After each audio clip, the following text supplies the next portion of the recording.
Oh, yes. I think these geographic locations are very important to when an agreement has been concluded. And if you serve an individual or don't serve an individual where the agreement has been concluded, yes. Let's say you didn't serve me on Guam before you issued it. Coach, can you serve me on Guam after you issued it? Well, if there's no geographic location of service before court hearings, how can you use that geographic location of service after there were court hearings? I think there is some contractual obligation to have proof of service before court hearings as a geographic location so as to prove the location of the individual. Yes. And to Oh, that's the lawsuit. Your service of me on Guam after issuing the protection order was an illegal execution of service because the jurisdiction of the court order was issued in Clallam County, but there was no proof of service that I was in Clallam County. Well, how can you serve me on Guam if you don't have any proof of service in Washington State before having court hearings?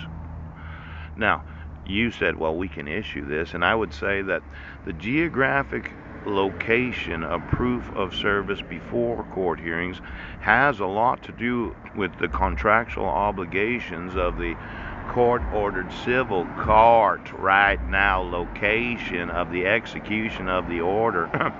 Did the first... Ouch. Did you know where I was at before you issued it? Yes. I was on Guam. Did you know where I was at after you served me? Yes, I was on Guam. Where was I at? On Guam.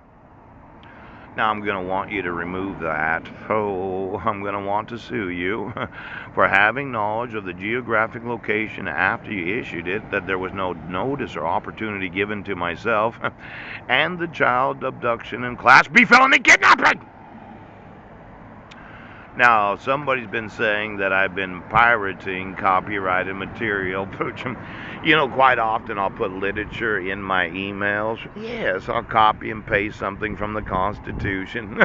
I'll email it to 100 email addresses that happen to have some legal or professional obligation for the enforcement of the laws. And you said that I was pirating the actual Washington State Constitution. Is it copyrighted? The United States Constitution, is that copyrighted? State court seal, is that copyrighted? Is it a crime to use any property of the United States unlawfully so as to...